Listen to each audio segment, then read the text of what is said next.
Well, g'day. I have absolutely no motivation whatsoever for making this video, apart from a narcissistic sense of wanting to look at myself in the mirror on this beautiful, lovely, how shall we call it?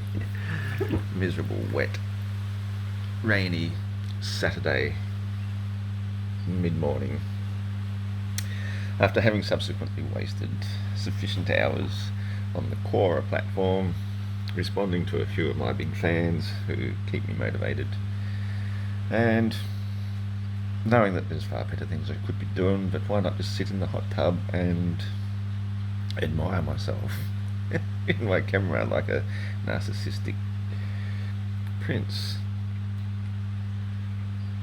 Yeah, no. This needs beer. Oh man. James, fetch me my beer.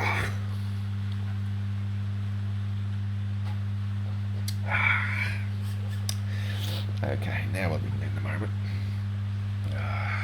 So, what shall we discuss this fine day?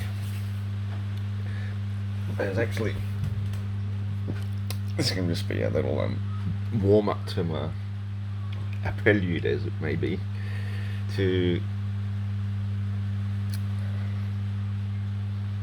the scatterbrain, thinking too many things at once, just trying to find some deep relaxation.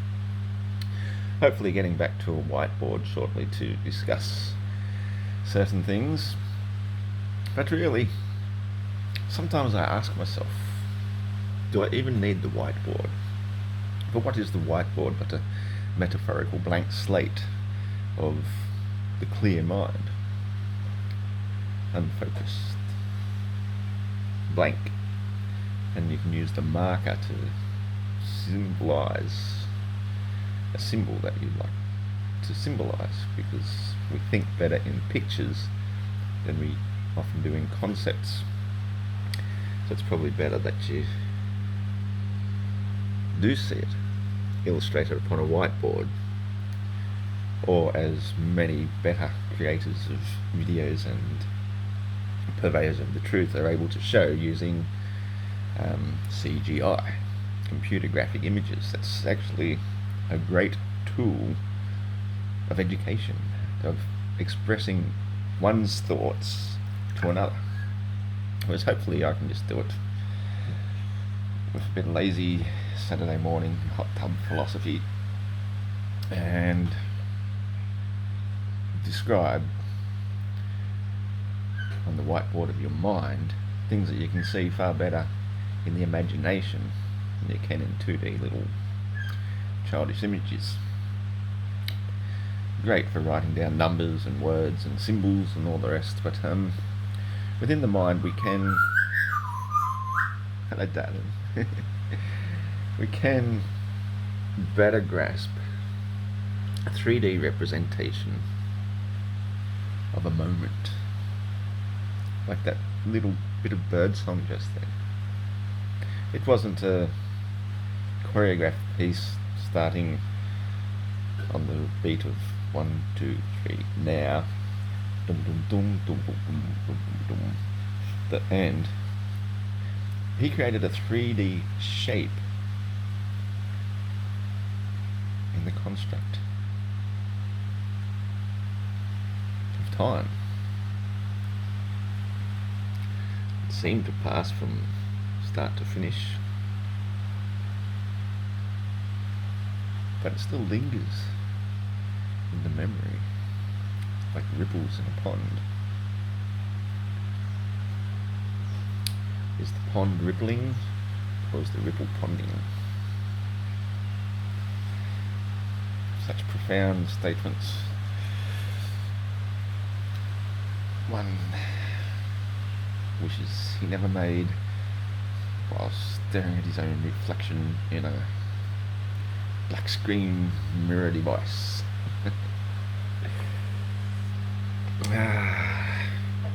Well,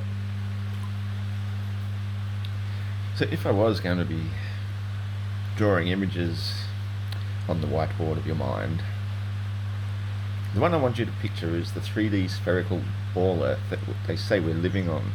We are spinning that away because that's the direction I saw the sun rising, which I'll show you where I'm actually pointing is through the kitchen.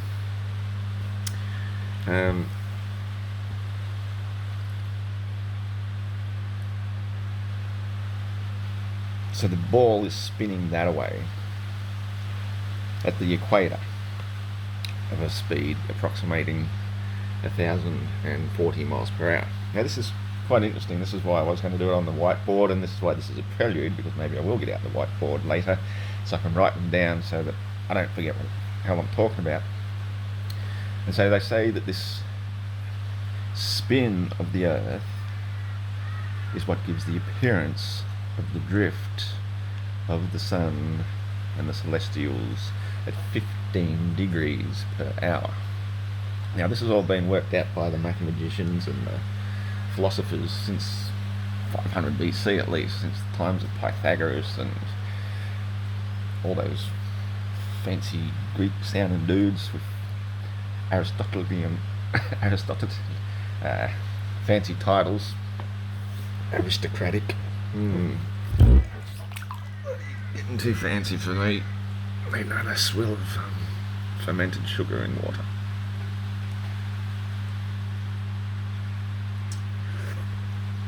Yeah, that's actually why the Egyptians invented beer. Just a little distraction. It's because if they gave their slaves water, they'd get sick. They'd get dysentery, and what good are slaves that are sick? They can't work, build your pyramids and stuff. So what they did, they found that by taking some of their barley or wheat and fermenting that and crushing some of the grain, fermenting it in the water, adding sugar and yeast. Actually, well, the sugar came from the wheat. That fermented into alcohol, which sterilised the water, which stopped the slaves from getting sick. So that's why it's important to feed your slaves beer so they don't get sick.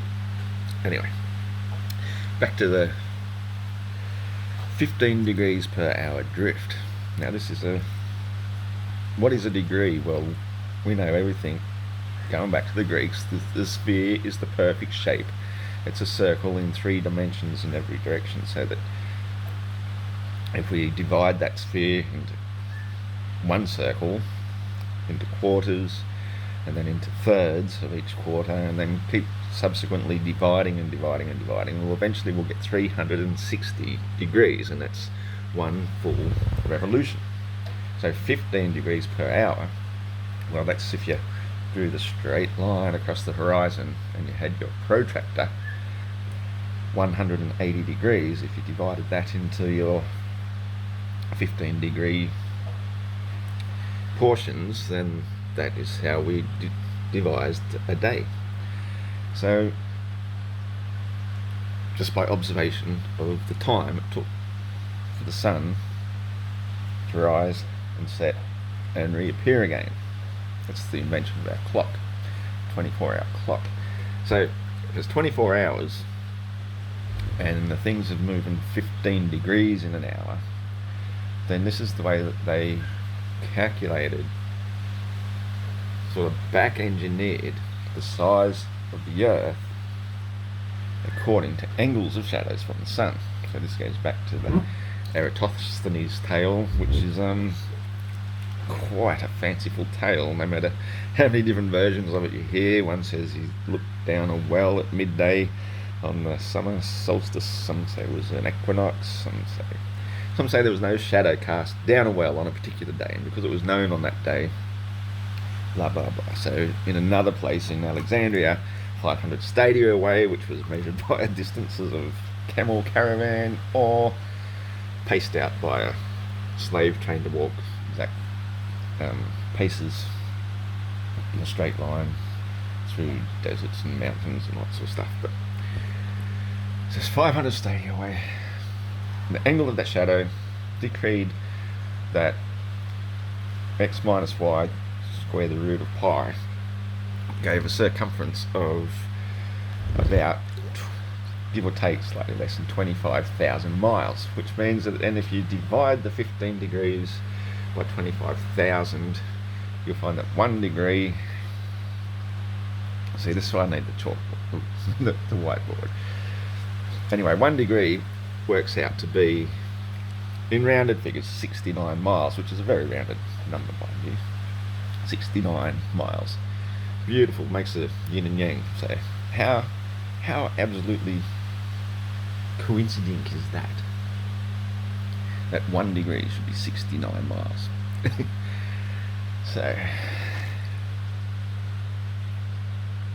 if 1 degree is 69 miles, then 15 times 69 works out to be about 1,035 miles per hour. So that's how we can know either A, that's how fast the sun is going around above us, or B, that's how fast the sun is standing still as we're spinning on our axis, making it look as though it's going around above us. That's the theory of relativity. So that's put 500 years BC until the early 1900s at least, AD. Which birds have been cheeky now.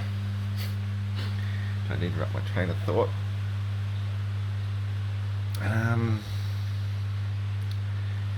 So yes, we've got the.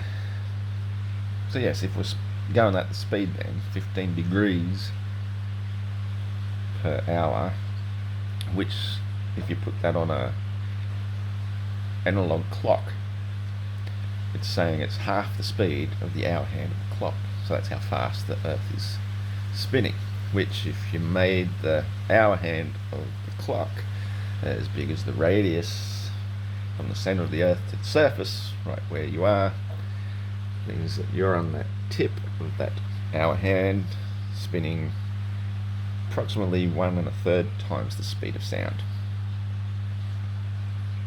Whoosh. Whoosh. No, I can't hear it.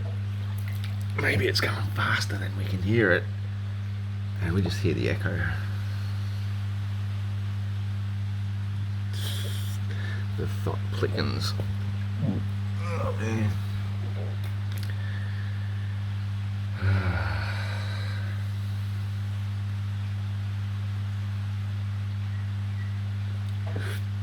So let's plicken this thought some more. So as we're spinning 1 1/3 times the speed of sound, and all the air and that is moving around with us at that same speed to keep up the illusion of appearing to be perfectly calm and still, that's nothing. That's nothing, because the modern heliocentrists, people who believe we live on a spinning ball going around the sun, have now determined that said sun is hurtling through the galaxy at 514,000 miles an hour. Yes, that's more than 500,000 miles an hour. Now, we can barely comprehend going, like, we're on a freeway, 50, 60 miles, it's pretty fast. You stick your hand out the window, you feel that, man, you're moving 50 or 60 miles. You try to get to 100 miles and stick your hand out the window, it'll nearly rip your arm off. No shit, it's fast. But you're talking that in order to appear perfectly still, we're going 10 times faster than that. But that's nothing compared to the fact that we're keeping up with the sun, going over 500,000 miles an hour, and everything is drifting, moving with it in order to keep up the illusion of being perfectly calm and still.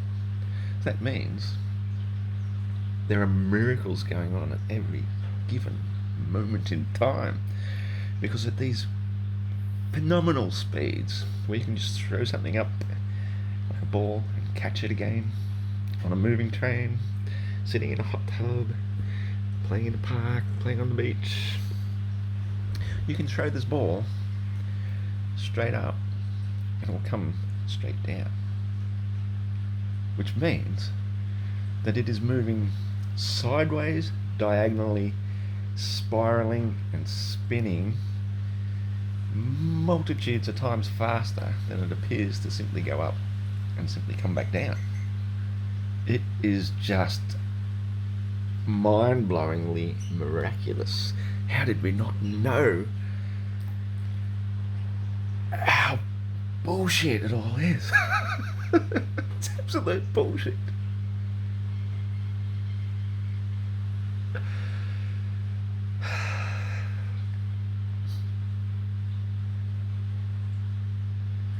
Throw something up, it comes down.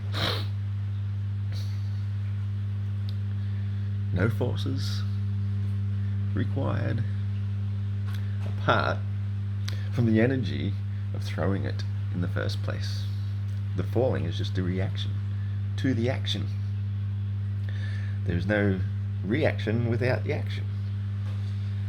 So do nothing, nothing happens. An object at rest remains at rest unless another force is acted upon it. And I'm feeling the force of more slave water coming my way to quench my thirst. And it's getting to that point of a Saturday morning, it's time to think about getting a refill. One thing at a time. That's what I like about beers. One beer at a time. So, as we're spinning and hurtling, not at all. We're just living on a flat, stationary planet Earth, exactly as it appears. Well then, of course, most of the globers, that's a terrible name, isn't it? Globers, helioists, maybe that's a better term. Sun-worshipping earthlings. I don't know, there's nothing wrong with worshipping the sun, of course.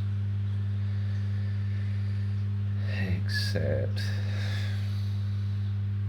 you can't eat the sun. Or can you? Maybe that's what Rumi said. You can suckle sunlight from the toe of a lion.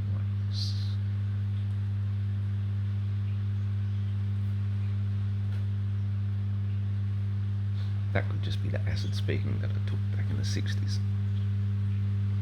Which, considering I was born in 71, you know, it's some pretty good acid. How I wish. I wish I knew, I wish I knew. What makes me me, what makes you you? I guess I just don't know enough.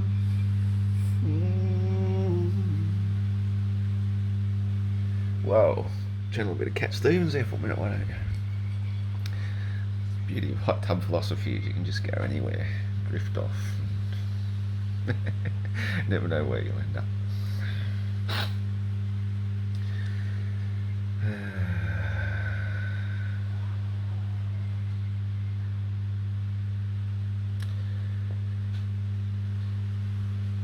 I think I've worked it out.